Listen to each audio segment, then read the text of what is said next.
Live. Okay. Welcome. The Persconferentie after the ENBL game today. Donar Groningen's CSO Voluntari. We had 2,500 people attending this game, and we've all seen the results, of course, 83-89. Two players, both MVP of both teams. Number 1, Lucas Tuatan, and of course number 17, James Kornick. First of all, Lucas, coming to Groningen in this competition, this European competition, what kind of game was it for you? I think it was a very tough game, especially in the beginning. We started very, very soft and we didn't really respect the game plan. But I think after the halftime, we wake up a little bit and we start to play our game and more aggressive. Yeah. How do you prepare for the game, for a team like Donar? Did you see what the strongest points of the team were? They are a very big team, a very physical team, and we just needed to focus more on our game. I think that's the most important thing to do. So what happened during halftime? Coach made some adjustments in the second half? Yeah, he yelled at us a little bit, and I think after that we woke up. Yeah. How was it playing here in Groningen? Probably for your first time here? The fans were really nice. They make atmosphere on all 40 minutes, and I think it's way nicer to play like this. Yeah. How many people are attending a home game of your team? Unfortunately, less than here. But I hope we will get to a lot less or a little bit less? A lot less, yeah. Okay. Well, maybe some promotion, things like that happen. Of course, it is possible. So it's step by step. Play good basketball. That helps, and you do that for sure. So congratulations. Thank you. James Kornick, back from a little trip to Canada, and now he's here with a lot of points and MVP for Donar. How was the game for you? I guess it's good, kind of flip side of what he said. I feel like we came out really strong. We saw the open man. We were making the reads that we were needed to make. We were, executing coach's plays really well. I feel like we're bringing a lot of energy on both offense and defense. And then we just let it slip away from us. We let them get downhill. We let them hit us first. And I feel like they also did a good job attacking probably the matchups that they wanted. And I don't think we made the adjustment. And then that combined with some miscommunication on screens and not proper execution just let this game kind of slip away from us. Yeah, that's a big difference between quarter 1 and quarter 2, because there was a lot of energy in the first quarter. You did very well. Then they made the adjustment that you couldn't handle probably. But then again, it was only a couple of points. So during halftime, well, it's got to be close. But why can't you get it over there and get that win? I think that's kind of been the message on the locker room is especially what I've been saying and coach has been saying. We gotta learn how to kind of step on guys' throats. You know, once we have the lead, you got to be able to maintain the lead, play smart basketball, execute well, and I just don't think that's what we did. I think, like I said, they did a good job attacking and getting downhill, and they got into our paint way too much, just attacking us. And, talent aside, if you're in the paint, any shot can kind of go in. I'm not saying that it wasn't talent. They're talented players, but, it's easier when you're in the paint shooting a shot there. So, is it tough for you to deal? Is it tough for the team to deal with some losing games now in a row? I mean, it's definitely frustrating. No team wants to be a part of a loss. But we're maintaining our heads, and every time in practice, I see the tempo, increasing and stuff, which is the right response. And the locker room is still positive. Guys aren't at each other's throats. I've been a part of programs where that kind of happened. That's not the case here, and we just got to be more attentive to coach's game plan and executing and cleaning up those errors. We can't let ball screens or simple downhills affect us, right? They have to do at least get multiple sides of the floor before they get into our paint. We can't just let them just drive down, get in their paint, or one ball screen and it's a pass and it's open, so. Okay, one step at a time. Next one is next Saturday in Oostende. Good luck with that. Thank you, guys. Good trip home. And then we go to both coaches, of course, both teams. Coach Bakatiskis, if I pronounce that well. Almost. It's almost. It's almost. Well, help me with that. It's normally. Congratulations with the victory, but what is the right way to pronounce your name? Bagatskis. Oh, Bagatskis is not so difficult at all. That's okay. Congratulations, coach. Thank you very much. What did you see tonight? I see, like, usually I try to say, like, it's most important focus on our own job, on our own execution, defensively, offensively. About the opponents, we have to know personalities, because most important not what they play, but who is the play. And let's say, honestly, in the first quarter, we look like clones. Really, there was no high. And then with the subs, I was very happy for the second lineup. They are really, they return us back to the game.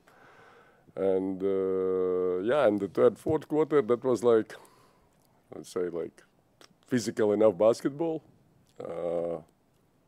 There is a ball was in both sides, but okay, I don't want to say like we were more lucky. Yeah, maybe we got a little bit for some situations, a little bit more luck and a little bit bigger talent in some positions. You know, of course, in other cases, if you're big guy, number 17, just. Cardiff. I don't want to say what he did with us exactly, yeah, but he played like monster game, like this was, yeah. And if he plays like this rest of the season, you guys good, yeah. And yeah, I'm happy for that. That we starting from the second quarter, we show us we have something there, like we got something, yeah. Otherwise, there is statistically, that's plus minus is the same statistic. You know, there is. I usually don't care so much. For example, one of our players get efficiency -1, but with him on the court we get +11. You know, that's that's mean like statistic not always true. You know, but we are happy. Really, I'm happy as we escape from here with the win. Escape, yes, I can say that, because the way how we start, we're terrible. We were soft. We looked like clones. That's no secret. Everybody saw that. Yeah. So. And how do you see that? Because you have a preparation for the game, of course, and then you see Donar in the first quarter. Were you impressed? You know, there is we were kind of soft defensively. I'm not talking so much about the offense, you know. Defensively, we let them do, for number 1, for a big guy, exactly what they want. Exactly what they want. We play like separation. From day one, I try to say for the guys, like, is most important is the body contact, is play physical basketball, no separation, this kind of words. That was like empty sound in the air today in the first quarter. Oh. Again, congratulations. Thank How do you like that competition, the European competition now? I like. I like. The last year we played the first time there. We play in the finals. End of the game we lost against the Buccaneers.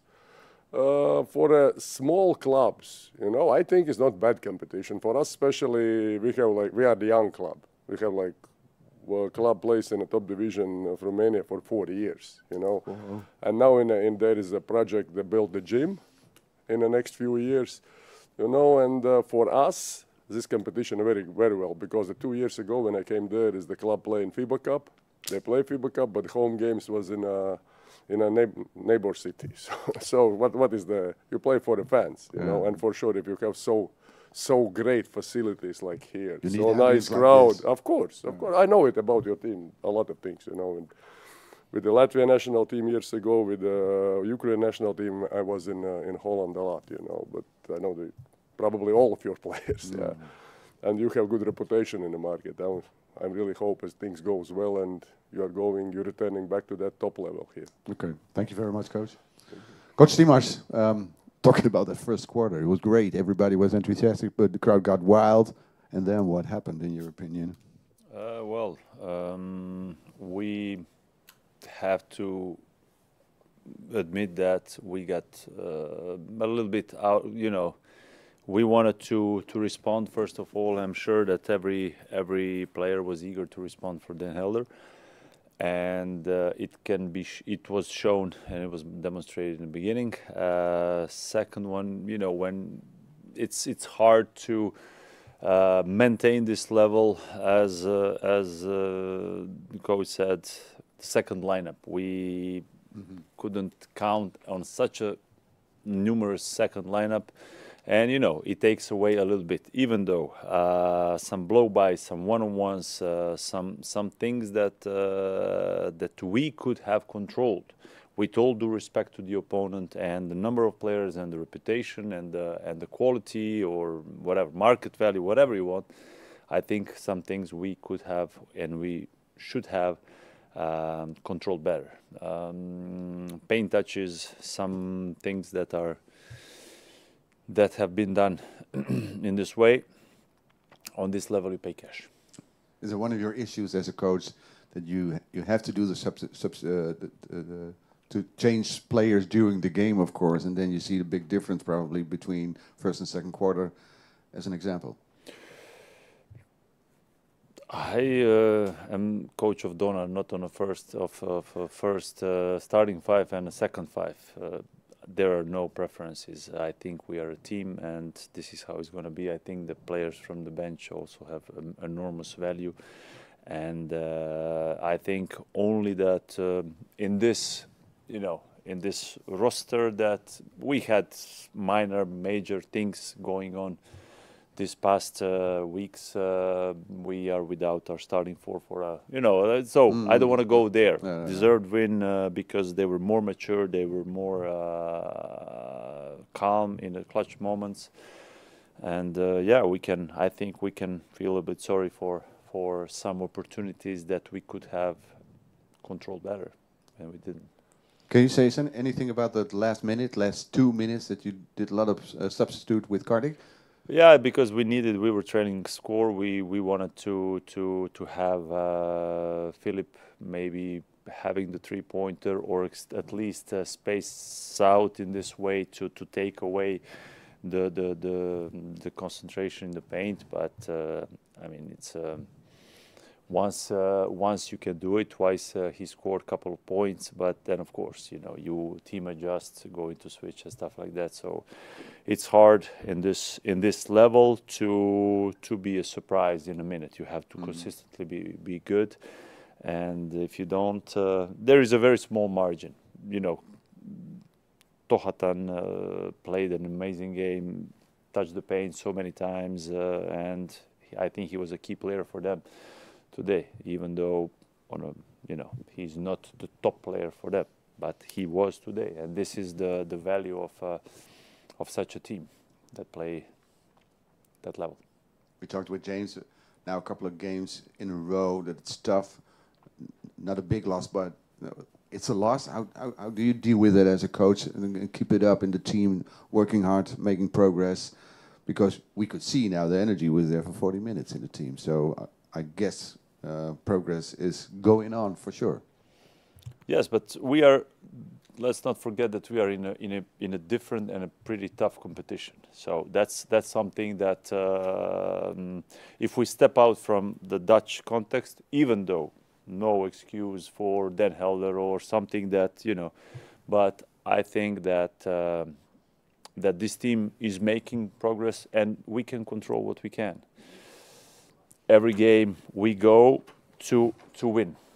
If we do or we die trying, and the same mentality. I know it's hard, but I think we are faced with the things that we can handle. Otherwise, we wouldn't have been given this situation. Last question. We have to talk about David, of course. Gabrosek, still injured. Probably he's back now again. He was sick. Now he's injured again. Any possibility he will be back soon? You're not a doctor, of course, I know, but I am, to be honest, I am not sure for Ostend. And then we have to see. Okay. I'm not sure for Ostend. Then we have a couple of days more than tight schedule. So then we play 12 days after. We hope. We hope. Okay, we're going to see that next game, Oostende on Saturday. Yes. Coaches, thank you very much. Good trip home, coach, and good luck in your own competition. Thank you. Oftewel, Oostende uit. Aanstaande zaterdag. Tot dan. Dag.